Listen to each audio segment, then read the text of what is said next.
Hello, everybody. Welcome to tonight's beach report. Oh, story time beach report. Hello. Forgot my earrings. I have earrings that look like this, but I didn't know where they are. Anyway, waiting for my audience to come on. I have another show tonight of writing my third book. And like I wrote my second book, I have decided to let you help me. And by you helping me, that is, I read it to you and you guys tell me what you think. And lets me work on it and lets you see a sneak peek preview of how an author writes a book. Actually, the book is already written. It's all diary, journal entries. And it's still very rough. It's not ready to be a book, but I haven't actually touched it since, I'm going to say since the 90s. Wait, I'm mathlexia. What does that make it? How old is it? 90? So more than 30 years? Wow. That's a long time. Older than my children. Hi, Lucy. Glad to see you. So just waiting for everyone to come on before I start to read. Hello, RF2-1. Do you have a name? Sometimes it's hard for me to remember. Anyway, yeah, I'm just waiting to have enough people on so I can start reading to you my next book, which is going to come out of a journal that I wrote on my first ever trip to Europe by myself, aged 24. Yeah, October 10th, 1990. Yeah, so I was almost 25 actually. Rhonda, okay. Hey, Rhonda. Rhonda, were you already one of my followers or are you new? You know what? I do not like this necklace on tonight. Hi, good morning. Wait, good morning. Wait a minute. It's nighttime. Where are you? Hey, Christine. Okay, Rhonda. I'm glad to see you again. Yeah, it looks like I'm a judge or something. I need a better necklace. How about this one? I like this one. You guys can help me accessorize. What do you think about this? All right. Yeah, I don't know. Nope. Nothing is working. What do you guys think? I think no. Hi, Deb. Hey, Sophia. There's some weird people on here tonight. No, I can't get this off. Oh, well, I'm just going to wear it. Why not? Anyway. Well, thank you, Dove. Thank you, Sophia. You guys are sweet. All right, so would you like me to start reading to you the third chapter of my new book, which, as all my books, start with a diary. So these are diary entries from my first trip to Europe. And this is the first time I'm reading any of this stuff in years, like we're talking decades. You guys are very sweet. Thank you. It's not about how I look, though. I'm a writer, okay? I'm all about reading. Bam knows. Rhonda knows. All right. You guys are really sweet, though. Thank you very much. I'm just an old lady. Doesn't matter how tall I am. Okay, I'm going to start reading, so I suggest that you get yourselves comfortable, be in a comfy chair or go get in bed or whatever. Get ready because I'm going to give you a little story time from my new book that is called 7 Years in Switzerland. And it starts out, like I said, good, you're tucked in. It starts out as a diary, and it is my very first trip to Europe. So, you guys are funny. Okay, well, Switzerland, that's right. Although this chapter is about Amsterdam. So it's 12 o'clock in the morning en route to Berlin, Wednesday, October 10th, 1990. It's times like this when I find myself thinking, how in the hell did I find myself in this situation? As Annie and I, two nice girls from Pittsburgh, travel by train to Berlin, armed with a newly sharpened pocket knife. If we take it out, we have to use it, says Annie. Perhaps we'll have to clean fish? Friday afternoon, I met Annie at the Frankfurt Hauptbahnhof. That means main train station in German, as scheduled. Only I wasn't on the train she expected me to be on, so it seemed like a very good sign when I ran smack into her right after I got off the train. When she saw me, she screamed, "Jill!" And I screamed, "Annie!" right back at her, and we gave each other relieved bear hugs. She'd been on her way out, about to give up since she couldn't find me, but I had faith all along. Good old Annie. Her invite last spring is the reason I decided to come here in the first place. Then she drove us to headquarters of the 32nd Signal Battalion on McNair Caserne in Hocht, where she's a real U.S. Army captain. Just got promoted yesterday. There were soldiers everywhere, and they all called her ma'am. Some even saluted, and damned if I wasn't impressed. Then we hightailed it back to her apartment in Sulzbach, where she fed me sandwiches and introduced me to Weizenbier in huge Stein glasses. Needless to say, I was tipsy after too. Last Saturday, Annie drove us to Amsterdam, Holland, via the famous Autobahn. It's true there is no speed limit for the majority of the road, and even then, they only take you down to 70 miles an hour. We were doing a steady 80 to 90 miles an hour. There were cars shooting past us all the time. When she slowed down to 55 miles an hour, it was a snail's pace. And while it's nice to get there quickly, I couldn't help but be a little frightened. At such high speeds, a blowout could mean certain death. Annie told me that in most cases, one accident will set off a string of wrecks until that section of the Autobahn must be closed off and they have to bring in helicopters to carry away the injured. Pretty gruesome, eh? The moment we crossed the German border into Holland, everything changed. The landscape became lush and rolling, all farms and flowers and windmills galore. The Dutch are a gentle, friendly people whose accent transforms the English language into a melody. It was a pleasure to hear them speak. As we entered the city of Amsterdam, I immediately understood why it's known as the Venice of Holland. Canals parallel the streets exactly as I'd always imagined Venice would look. The people were fair and beautiful. I felt immediately comfortable and very safe despite rumors of crime. However, our good mood was somewhat soured upon learning that most of the hotels, especially the ones we could afford, were full. Out of desperation, we found ourselves checking into what we affectionately referred to as a rat-infested hovel.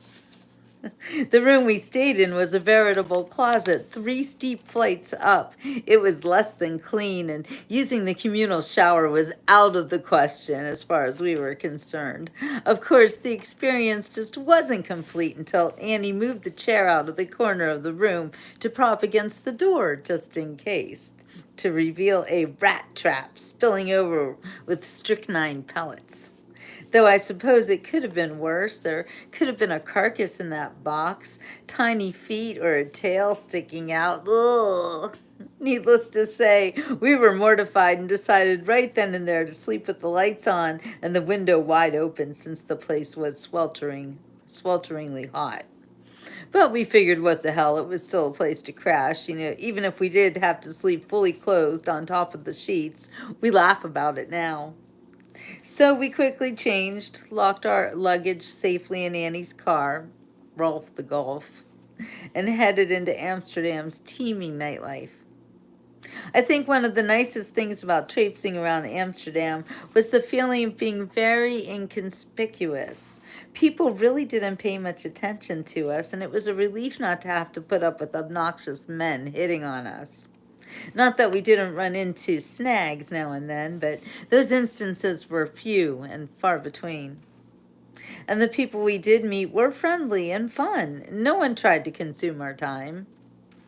We explored the scenery and the bars, the restaurants and the stores with the abandon of children in a candy shop.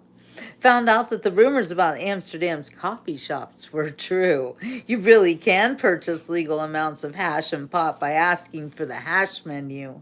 Perhaps someday we'll experience such freedom in the United States.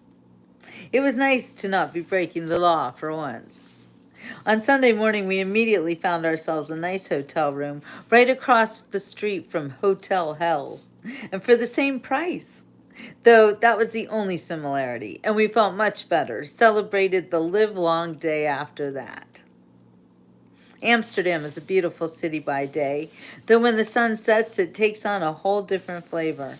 Whether it's the thousands of lights reflecting off the stone-lined canals or the finely chiseled Dutch architecture of cozy-looking homes nestled lazily next to one another, there's always something to marvel at in the crisp sea air.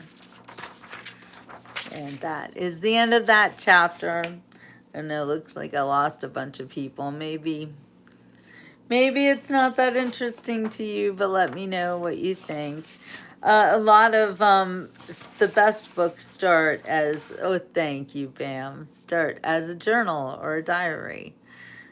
Just look at Little House on the Prairie.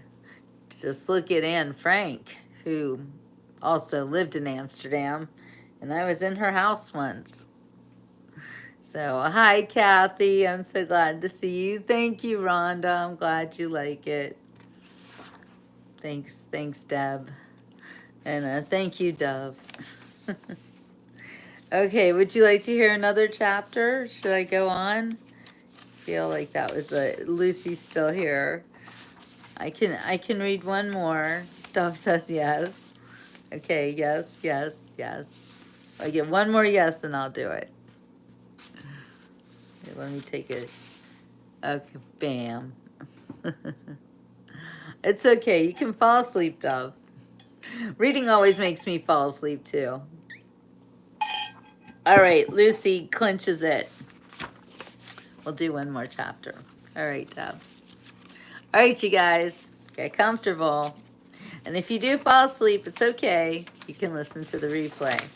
For now, until I start getting more memberships, and then I'll be reading these things on a membership page that will be exclusive, because I've got some really good stuff to read. This is kind of, I have different I definitely have another version of the Amsterdam chapter.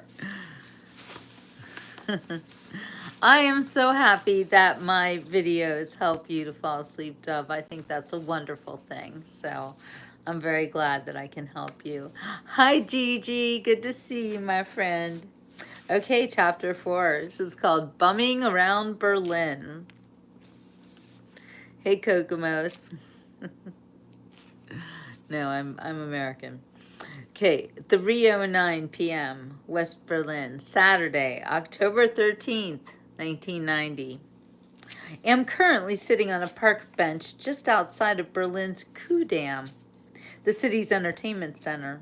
And the strip is really big, lots of large modern buildings that house hundreds of stores and restaurants and bars and discos and hookers. Real honest to God hookers who's dressed in spandex and black leather. They were conspicuous as hell last night, so Annie and I figured out that it must be legal. The entire place was packed with all sorts of people, not just hookers. In fact, Berlin in general has been crowded, and it's capitalism at its best here. I mean, everywhere you turn, somebody's trying to sell you something. A piece of the wall, some Russian military pins, a t-shirt, you name it. However, the difference between the east and the west side of the city is like Siberia and Times Square. When we got to a Berlin Bahnhof on Thursday morning, we immediately honed in on getting ourselves a room. And everywhere we went, the prices were exorbitant. Exhausted and frustrated, we parked our sorry butts down on a bench and got out the maps. In a matter of minutes, it became clear to us that we had landed in the eastern half of Berlin, which clued us into the reason why everyone had looked at us so strangely in the hotels, not to mention why they all spoke Russian and not English and practically laughed in our faces when Annie asked, "Sprechen Sie English?" Decided right then and there that we had to find Checkpoint Charlie and find it fast. To our joy and relief, we discovered that we'd gone exactly the right direction out of the East Berlin Bahnhof, and we're just blocks away from the west. Some bastard back in reservations at the Frankfurt Bahnhof was probably laughing his ass off, sending us into the east like that. It was scary. When we got to Checkpoint Charlie, I was intrigued to see that the place had been pillaged. All the offices had smashed windows and the insides were torn apart. It looked like people had just lost their minds in there. It must have been quite a riot, and I was thrilled to bear witness to a major scene in history. We entered the American sector and breathed a sigh of relief. Though 2 hours later, we became increasingly tired and hopeless because we'd yet to even find a hotel. So I spotted a phone book and ducked in to get a handle on the situation. We even sunk so low as to actually slime out some pages. But desperate women must sometimes do desperate things, and we had no morals. Across the street stood a bus stop with a bench. Oh, glory be! And we headed for shelter. Plopped down our 15-pound backpacks and fervently studied a map on the wall. We couldn't get a clue as to where we were until this little grandfatherly Polizei officer appeared and offered his assistance. He showed us our location and continued on his way, though knowing where we were still didn't help any. A few moments later, the little man came back, and in German, he asked us where it was that we were headed. We must have looked like waifs. Well, thank God Annie speaks German, because she was able to tell him that we needed a hotel. And after much hand gesturing and miscommunication, he was able to tell us about a youth hostel he knew of that was really close by. We followed him to this residential apartment building area, where he led us into a building and told the people there to take care of us. And for 120 Deutschmarks, that's about $49 a night, take care of us they did. The room was clean and dorm style. The bathroom was dorm style too, but with better showers, and we were grateful. Oh my, we've got India, Iran, Brazil. If you can understand anybody speaking English, it'll be me, former English teacher here, so. Later on, after gorging ourselves on pizza, when in doubt, eat pizza, we set out to find Brandenburg Gate. Didn't need no stinking maps. We found it on instinct. Bummed that it was covered in scaffolding, but what the hell, it was still Brandenburg Gate. People were selling stuff there too, especially pieces of the wall. You know, they were talking about the German wall of Germany that was destroyed in 19... I think it was 1989, but I was there in 1990, so this is my experience with it. We bypassed those dudes because we wanted to get a piece ourselves, and we found that infamous wall, or what was left of it, across the river from the Reichstag, the House of Parliament. At the end of the Battle of Berlin, after its near destruction, it flew the Soviet flag. The Reichstag has since been renovated and is majestic. Please don't be rude to me, okay? I'm not here for your sexual pleasure, okay? I'm an author, I'm a writer, and this is not, um, whatever, OnlyFans or anything like that. So just have respect, okay? That's all. You can do it. Yes, I used to be an English teacher. Well, I'm a writer. English teacher was my profession in Switzerland for a while. But yeah, you'll find out more as I read the book. Darla's here. She just woke up. Hello, Darla. Now I'm going to put you back to sleep with my book. Anyway, the wall was across the river, and you could clearly hear the people over there chip, chip, chipping away. We were witnessing history once again. The next day, we got to the Reichstag around sunset and picked our way through major road, bridge, and general ground construction to the remaining portion of the Great Berlin Wall. And although it was getting quite dark outside, we rented chisels and mallets with dogged determination. Now, chiseling pieces off a wall is not an easy thing to do. We came to this conclusion immediately. In fact, chiseling spray painted pieces off of a concrete wall is even harder. We went for it anyway, though I silently began to want to bag this whole idea and just give the guy 5 Deutschmarks for some chunks. No wonder he looked at us so strangely when we rented the tools. Though when we rented the damn things, he took pity on us and just handed me a bag full of chips. 6:24 p.m. Oh, would you like to see a picture of that? I think I have a picture right here of trying to get pieces of the wall. Yes. All right, check this out. This is real. Yeah. There we are. Me, Annie, and me. So here's a quick English lesson for you. When I say that's Annie and me, you always put the other person's name first. But you say Annie and me as opposed to Annie and I, because you would not say that is I at the Berlin Wall. You would say that's me at the Berlin Wall. So you would say Annie and me. But if you were talking about Annie and I went to the Berlin Wall, then you would say I. Get it? Okay, anyway. I was pretty young there. 24 going on 25. The trip that changed my entire life. Okay, so moving right along.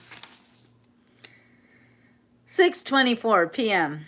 Annie and I are sitting in an Irish pub, aptly named the Irish Pub, listening to some German musicians fuck the words up to country and western tunes like Country Roads and Ring of Fire. Der Ring of Fire, that is. What a riot. And the Germans are just loving it.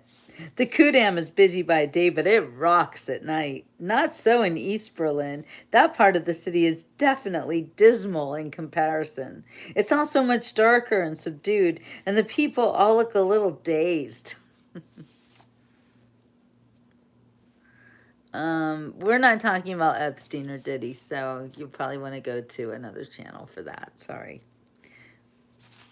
9 a.m. Frankfurt bound, Sunday, October 14th, 1990. Yeah, it's the time to get the sharks out. Yes, I get rid of anybody I don't want on my page, so be respectful and kind. In East Berlin, there were two kinds of architecture: the carved stoneworks of art and the 60s style apartment buildings. They were painted in the tackiest of pastels and sharply contrasted with the magnificent churches and museums. The easiest way to tell which half of the city we were in was to merely look at the pedestrian lights. In East Berlin, Gumby had a hat on his head. In West Berlin, he didn't. Also attended my first fest in East Berlin near Alexanderplatz. Reminded me of a great big flea market with lots of food. The East is also very quiet at night compared to the hubbub of the Kudamm. On our way out of the city on Saturday night, we decided to travel by subway. We thought we'd mastered the system, but found ourselves out on a limb in Kreuzberg. Annie had been told by one of her superiors not to go into Kreuzberg, especially at night because it can be a violent area. And no taxis would stop for us either. We had an hour to get to the East Berlin Bahnhof and no time to waste. Frustrated and confused, we headed back towards the subway when an act of God sent a taxi with its vacancy lights on to stop right across the street for a red light. We ran like frightened rabbits to the car and climbed in, relieved. Though when the driver began fumbling with a road map, I got a little worried. Not a good sign, I informed Annie. She started talking to him in German and soon understood that he had never driven to East Berlin before. Never.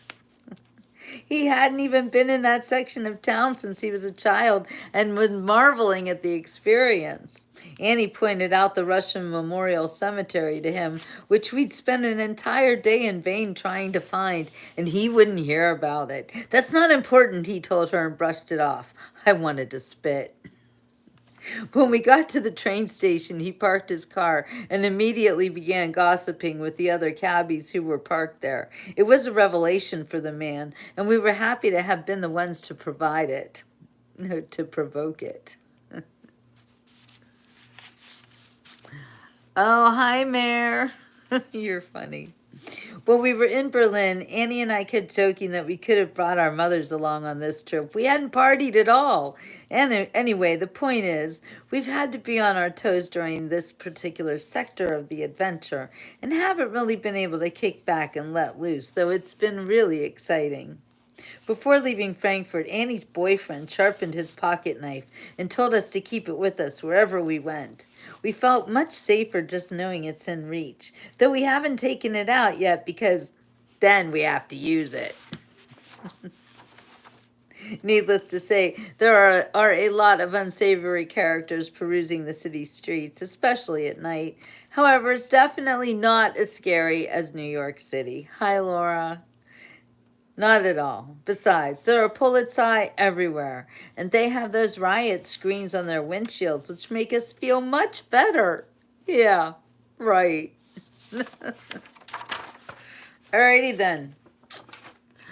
That's it for tonight on that book, and I am also prepared to read a little Hollyhock wisdom to you as well if you would like. Let me know if you still want another story or if you guys are just all passed out and going to sleep now since listening to my adventures in Germany.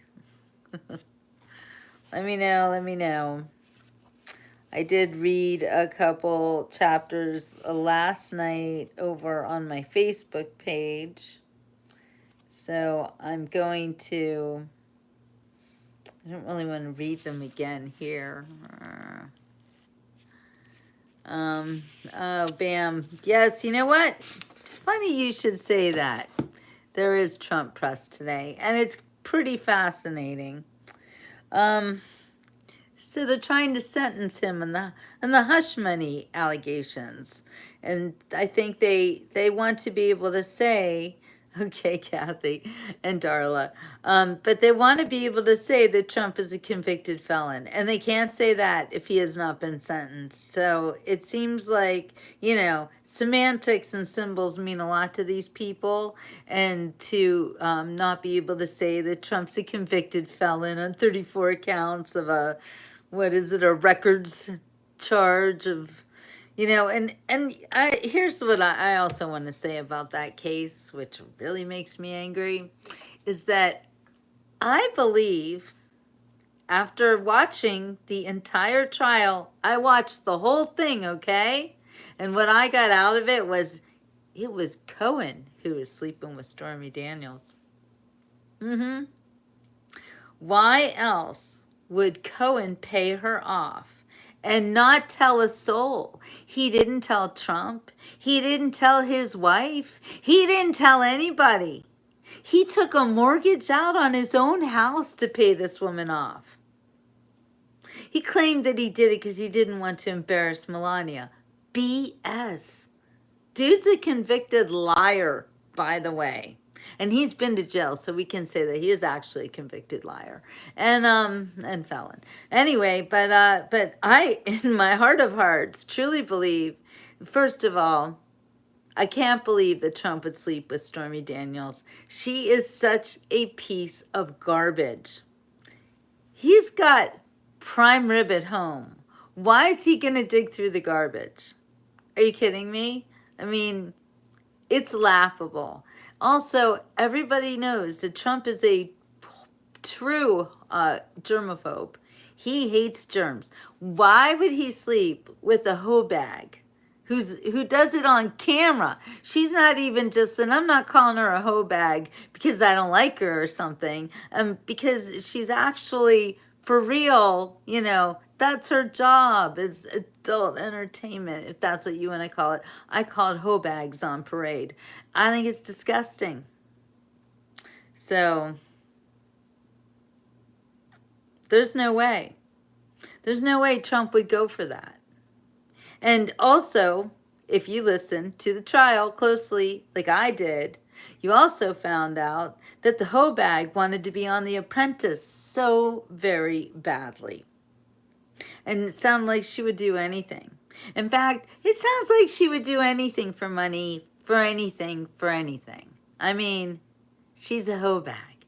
And not only did she perform in her hoe bag movies, but she then became a director of hoe bag movies, which sounds to me like now she's moved up in the ranks of hoe bags to the point where she's now inflicting it on other women who may or may not want to be hoe bags. Because I find it really hard to believe that any woman wants to put herself in that position. And that's why it makes me angry when I do my shows and y'all come on here, not all of you, just a few, just every now and then, and say really nasty, disrespectful things to me as if I'm on here looking for that kind of attention.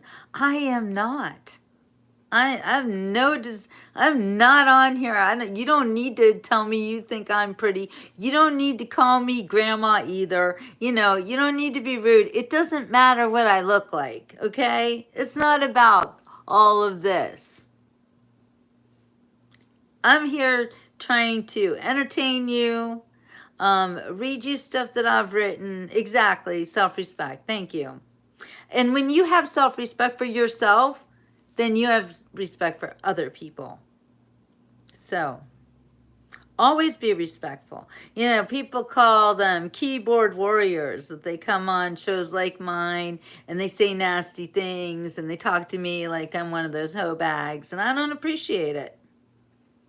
Yeah, thank you, Mayor. Thank you. We know that you are not looking for attention, but they are. Exactly. Thank you. So, yes, I will preach it, Bam. And anyone comes on my show and says disrespectful, nasty hoe bag things to me, off you go into the water where my sharks are waiting to chomp you up. That's how we work here on the Beach Report. It's about the beach. It's not about anything else other than, well, it's about lots of things. But one thing that the Beach Report is not about is Jill's not looking for a date, okay? No, I'm too old for that. You can call me grandma if you want. I don't care. I actually wish I would be grandma. That's my greatest goal, is to someday be somebody's grandma, because my grandma was the greatest grandma in the world. So I have big grandma shoes to fill. Anyway, it is terrible that I have to address it. It really is. People just these days, they just don't have respect for themselves or anybody else. And Melania, that beautiful, amazing woman, so disrespectful too, the whole Stormy Daniels BS story. She was pregnant with Barron at the time. To say that her husband would do that to her, it is just reprehensible and disgusting. And yes, I am Jewish. I have also accepted Jesus as my Lord and Savior, so I'm a completed Jew. Thank you for asking. Anyway, let's see what else. Do you want to talk about politics, or do you want me to read you Hollyhock wisdom before I send my gimbal flying? Let me know. Give me some feedback. That's the other thing about the Beach Report, is that we talk to each other here. This is a show about real things, real life. I'm a real person. I hope you are real people. If you come on my show and act like a crazy bot, you will get kicked off because I only want real people to be interacting with me on my show. And many of you watching right now have been watching me for many, many years, almost 10 years. And I love you to pieces. And I've been doing the show on Facebook for that long, but Facebook has disrespected me so terribly that I can really no longer deal with Facebook. So here I am on YouTube because when God closes a door, he opens a window. And when Facebook banned me in June, made me think, time to leave Facebook and go check out YouTube. So when I go on Facebook now, it's to promote my YouTube page because YouTube likes me now. They haven't always liked me either, but they like me now.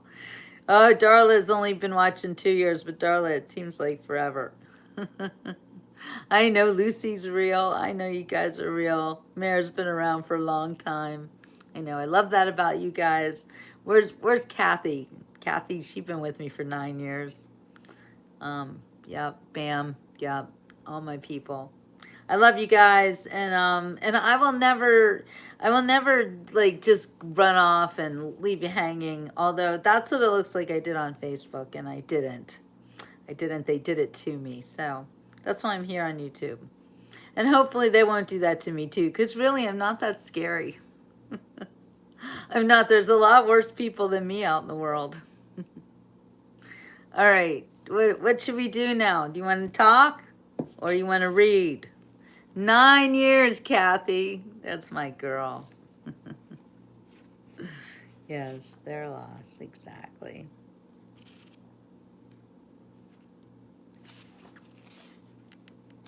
Talk or read, talk or read. We can't really sing though. I gotta say, I found out that there is actually a way I have to purchase the rights to be able to sing songs and stuff like that. So I need to make a little more money on YouTube to be able to purchase rights, but I will do that as soon as I make money. So if you want to send me a super chat, you can help me along with my goal of purchasing the rights to be able to sing to you. All right, everybody wants me to sing. Yay, hi Tate, I'm glad you're here. Okay. All right, so this chapter is called Our New Home. Barbara, you're just on time, just in time. I'm going to read from Hollyhock Wisdom now. Written by Nadine Baker, the late Nadine Baker. And this song is about life during the Depression. Our new home. Nora's father had taught her to read. Ever since she could remember, she had to spell everything he gave her. In school, she had to sit and listen while other children in the room learned their ABCs, and the younger ones couldn't even count. Fortunately, she could enjoy the recitations of the higher grade pupils. Hi, Janet. Sometimes on Saturdays, Nora and her mother would ride into Columbus with Aunt Alice and Uncle Carl. She would stand on one foot and then the other when her mother would stop and talk to old friends. As the days began to warm up, all the children would play a game called Longtown, which was something like baseball, and Nora and Connie became good fielders. Inside, they would play a game called Upset the Fruit Basket, which was Connie's favorite game. April 28th was the last day of school. All of the mothers prepared their favorite recipes, and the children put on a program to show off what they had learned during the year. Sarah had agreed to watch Abby and Sammy, and Nora's dad found a big 3-story house behind the country store to rent. Nora felt like she was free at last, but her mother still made no effort to get Billy out of her room. Nora was beginning to feel embarrassed. Even Abby had her own room now. She also felt guilty for wanting to get rid of Billy. The third floor of the big old house was one big room connected to the attic that was jammed with trunks full of old-fashioned clothes. They're old-fashioned clothes. This is in the 20s, in the 1920s, that is. We are in the 20s. Isn't that weird? Isn't it crazy that we are right now in 2025? And this was modern times for these people. It just kind of blows my mind. Anyway, although it was a little farther to walk, Abby and Connie loved to visit Nora and wear the funny hats. Sammy followed Sam around the farm. Nora had a new friend in Iris Tate, the granddaughter of Ira and Gert Miller, the storekeepers. Aunt Alice did not want Connie to play with Iris because her mother, Martha Tate, was divorced, even though she was a minister. So when Connie and Abby were there, Iris could not be invited. Judgy much? Nora and Iris would sometimes play on the big front porch of the store and sometimes at her granny's house nearby. Ira and Gert were eager for Iris to have company, but inside the store was the liar's bench near the huge stove, which took up a large spot in the center of the store.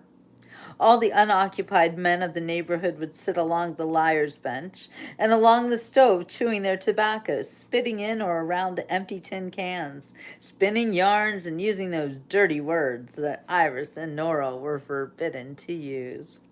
They argued about whose coon dog was the smartest and how they managed to keep their wives in their places. Nora wondered why any woman would marry any one of them. As Nora was approaching her 10th birthday, Nathan was turning 16, and Aunt Alice, who was beginning to lose the use of her hands, started depending on him to chauffeur. Once a week, Nathan would take Connie and Norris to Columbus for a piano lesson. She would give Nathan a shopping list to keep him busy until the lessons were over. After their lessons, Nathan would take them for ice cream sodas as a bribe to keep secret his stop to visit Dottie on the way home. Dottie, according to Aunt Alice, although she attended church regularly, was too old for Nathan. She was nearly 19, and Aunt Alice said she was feathering her cap, whatever that meant.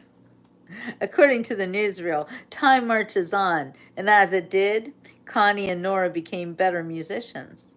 Aunt Alice would have them play little duets for church.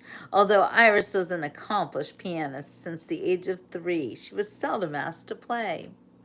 Many of the men on the liar's bench who had voted for President Hoover were becoming disgruntled. "He promised us a chicken in every pot, and I don't even have the fucking pot," one was heard to say. I put that myself, prompting roars of laughter. Iris's mother, Martha Tate, a beautiful woman with straight black hair — Iris said she got her blonde hair from her father — decided to take Iris back to Chicago with her. Ira and Gert were devastated, but their hands were tied. Nora brought a new friend, Lucy Jones, home with her from Sunday school. Lucy had brown wavy hair, but Lucy said she wanted it to be straight. Nora wet it down with the wave-setting lotion, but when it dried, it was curlier than ever. Nora kept having stomach aches and a backache. She had to walk back to church with Lucy that evening, so she shrugged it off, but she was surprised when she went into the bathroom. Nora had always fainted at the sight of blood, and she felt the room swirling. Lucy was frightened and called Rita to explain to Nora that she had started her period. "I'll get you one of my pads," she said. Oh, they had pads back then. Wow. Nora started walking Lucy back to the church a little early. "We'll have them pray for Jesus to heal you," Lucy suggested. Suddenly feeling embarrassed, Nora told Lucy that she would have to go to church by herself and not to tell anyone. Then Nora returned to her room and fell upon her bed. She told Billy to scram and leave her alone. She woke up from her nap to the sound of her parents talking downstairs. "Haven't you talked to her?" Jim was heard saying. "I didn't expect it this soon," her mother was apologizing. Nora guessed they were discussing her condition. Nora's father suddenly changed. He now would hardly let Nora out of his sight. One day her mother sent her to the store for eggs, and while she was there, in walked her Sunday school teacher. "Nora, you're becoming a pretty young lady," he observed. Jim, who was standing at the back of the store, said, "Go home, Nora. I'll bring the eggs." Nora was stunned. Yeah, pads with safety pins. Crazy. Crazy. I think they didn't have tampons back then. I heard a rumor that, and I wouldn't know this because I'm old, but tampons are smaller now. They're trying to save money, so they've made them smaller. That's kind of a problemo. Anyway. All right, you guys. Well, I'm like getting tuckered out with all this reading. I hope that you've enjoyed it, and I will be reading nightly because it greatly helps me to write my story. But I do want to also help you to write your story and to point out things like, so the book Hollyhock Wisdom is already done and published, as opposed to 7 Years in Switzerland, which is just really a diary, and it's been a little bit polished, but it's definitely needs a lot more. Oh, Bam knows more about Bam. You know about everything. My goodness. I love you guys. That's what I love about having the Beach Report as a live show, because it isn't just me, it's you guys too, and you always have interesting things to say. Oh, total hugs for Muffin. She's taking her nap. She's been eating like a champ. She's doing really well. She looks so delicate though since she got her hair cut, and she's like this big. She's so little.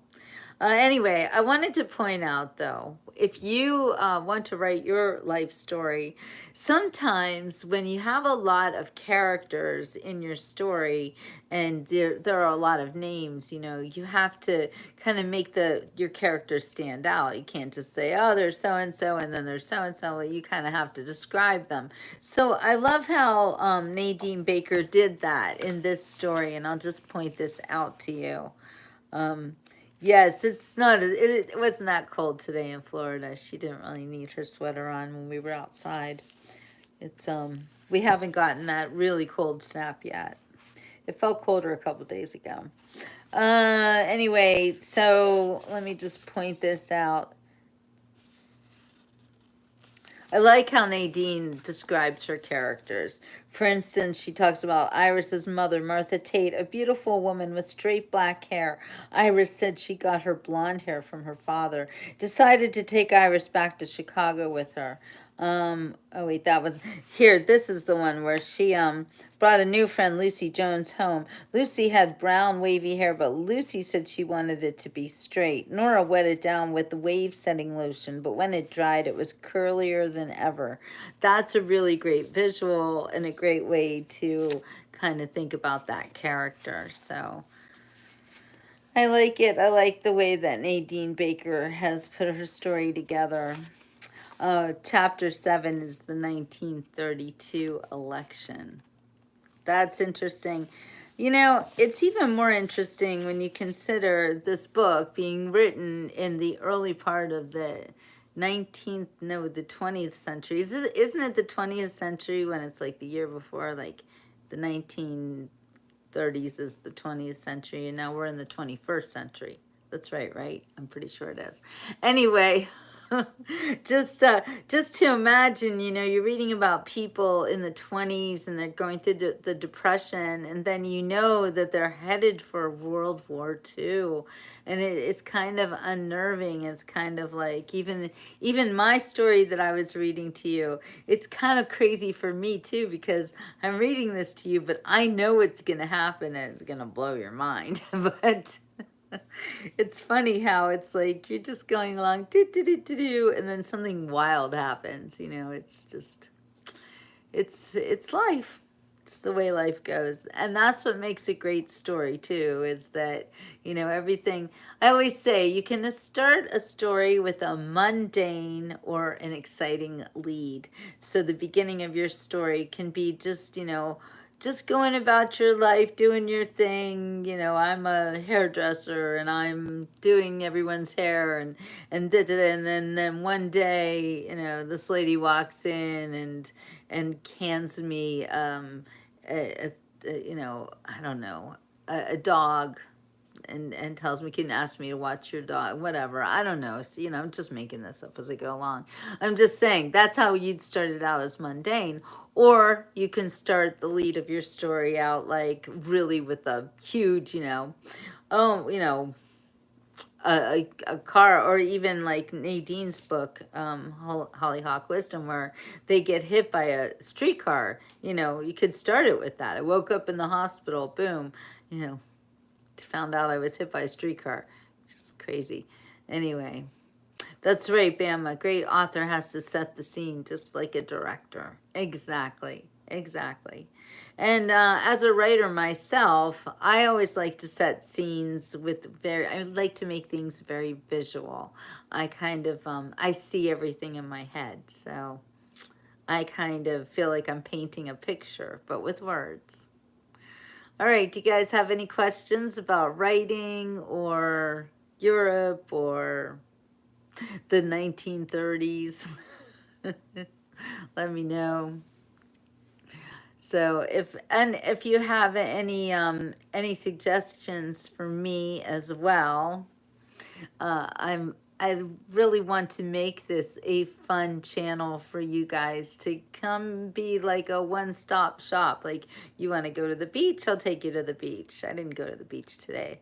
I wanted to go to the beach today. It was a very beautiful day, but for some reason, well, I know. I mean, I'm just trying really hard to get organized. Every day I wake up with these lofty goals of I am going to organize my life today. Today's the day. So today I found something called Trello. And well, I found it the other day. So I tried to work on Trello and it kind of, I don't know, it made me a little crazy. Then I think I should just be organizing myself with written down, like, so this is from last year. I have to get a new one. But just your basic calendar, I like calendars. Calendars are good, and you can kind of make lists on calendars. I've been thinking about designing my own calendar to sell. I know I probably better do it really fast because it's the beginning of January, and you want it for all of 2025. But I was thinking of putting pictures on it that are of Muffin and her best friend Cosmo. Cosmo from Fort Lauderdale that Muffin grew up with. So I was thinking, because Sue always dresses Cosmo up like wildly, and of course then Muffin has to get involved. But Sue takes amazing pictures, and dear Shadow, rest in peace, Shadow. Shadow passed away a few years ago. But anyway, so we've been thinking about doing that. So you guys like that idea? Would you buy our calendars? I looked up how to make them, and I think I would go through Vistaprint, and they're not that cheap. Yeah, they're gonna be at least $25-$30 for a calendar. So I don't know, do you think that's too much for a calendar? Let me know what you think about it. If you would buy one, I would like to know about that too. So anyway, thank you, Adrian. Glad to see you. Glad you guys are here. Please tell all your friends, like and subscribe if you have not done so yet. I am basically a new YouTuber. I've just entered the YouTube Partner Program, so I am trying to build up my page. I think that everybody these days, if you have a platform, if you've got a dream, you should go for it, and I can help. I can give you some pointers, with the first pointer being, because I have been doing this for nearly a decade on Facebook, so it's just that I'm new on YouTube, which is good, and it's fun, and I'm loving seeing the new people coming over here onto YouTube. Thank you, Adrian. I love getting my new followers and meeting new people, and taking you guys to the beach, and also reading to you as I write my next book. I am an author. I have always been a writer. I actually graduated from journalism school at Ohio University in 1987. I know that sounds really super old, but I am old, and that's okay. It's called wisdom. It's a good thing. So anyway, I love to help people kind of find their own way through life, because as far as my life goes, I've always kind of made these plans and just implemented them, and I do whatever I want. And that includes moving to Switzerland. Hey, Christine. Moving to Switzerland, becoming a Swiss housefrau, which is a pretty crazy thing for an American girl to do. Thank you, Adrian. I mean, I think 59 is pretty old, but I'm not saying it's a bad thing. And I know there's people older than me on here and younger than I am, and that's cool. I just, we're all still alive. we've outlived a lot of people, right? So thank you. Christine, are you asking for me to read a little bit more? Do you want to hear another chapter of Hollyhock Wisdom? You're welcome for the Saturday stories. I'll do one more. I'll do one more chapter of Hollyhock Wisdom because I want to read it too. Actually, I love to read.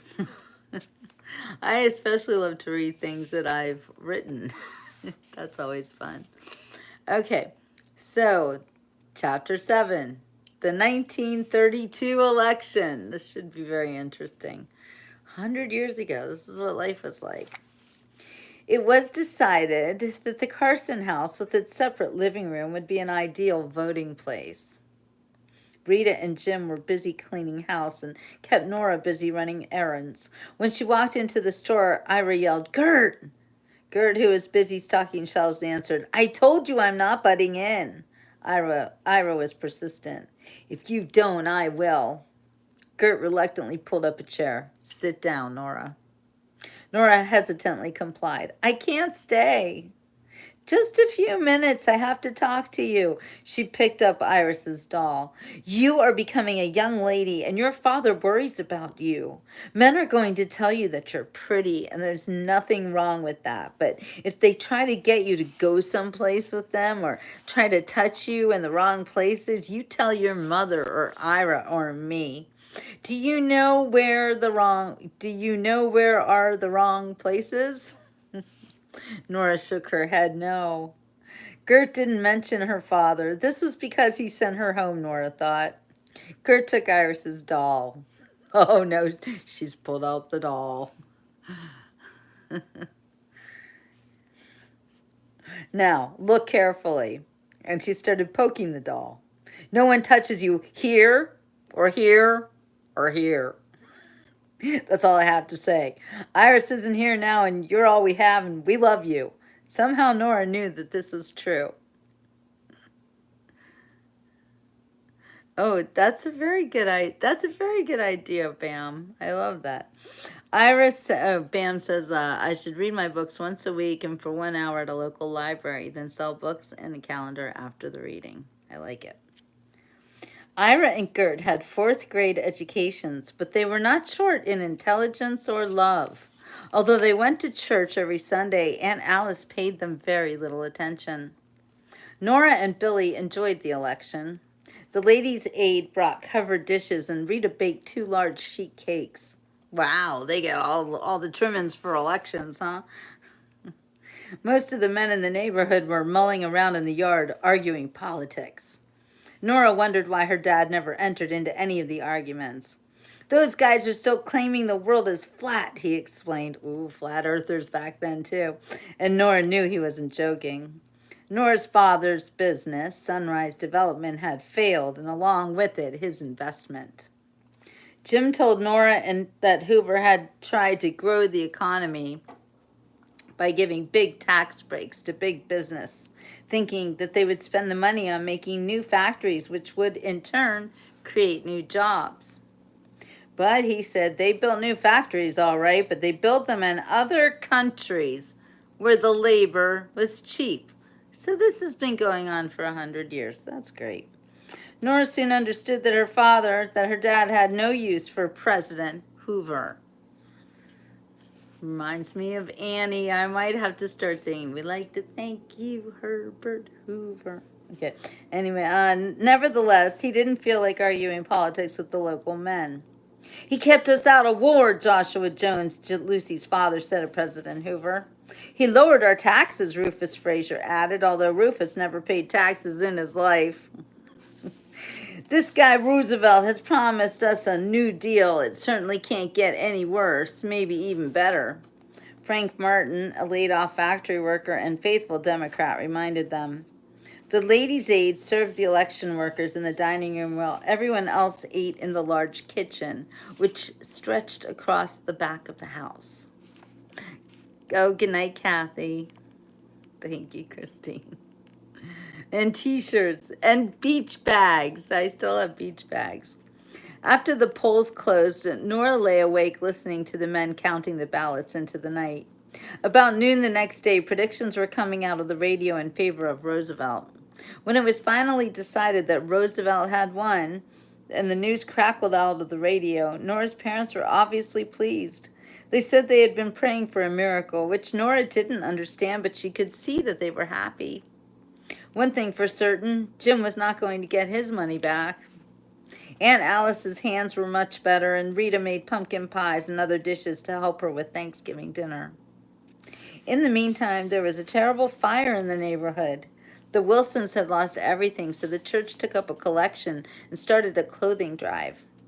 Ira and Gert gave them groceries, and since he was a builder by trade, Jim got together a crew of men to rebuild their house. The Wilsons were so proud of their new home, and Aunt Alice told Jim it was time he and Rita had a home of their own, and he readily agreed. Aunt Icy owned some land next to the schoolhouse that she sold him cheap, and Uncle Carl loaned him the money to get started. However, by this time, work was proceeding on Dick Norton's hotel project, and Jim didn't want to lose his job, so he hired some other people to build their house. This was not a decision that he was comfortable with, as he had always intended to build his family's house himself the way he wanted it. But the only other option was to put off building the house for another year. He said he just didn't want to deprive Rita of a home on her own any longer, having lost the home he'd built for her in Indy. All right, now I'm gonna have to say so long farewell. The sun'll come out tomorrow. Bet your bottom dollar that tomorrow there'll be sun. Just thinking about tomorrow peels away the sadness and the sorrow till there's none. When I'm stuck with a day that's gray and lonely, I just stick in my chin and grin and say, good night, Lucy. Oh, tomorrow, tomorrow, I love you. Tomorrow, you're only a day away. I'm slaughtering that song, sorry. I just love Annie. All right. All right, you guys, I'm going to say good night. Nice to see you all, and we'll see you on tomorrow's beach report, reading stories, going to the beach, doing all those fun things that we do. What's tomorrow? Tomorrow's Sunday. Is today Sunday? Is today's Saturday? I never know what day it is. I know it's still the weekend. All right, you guys. So long. Farewell. Auf Wiedersehen. Good night. All right, you guys. Good night. Ciao for now.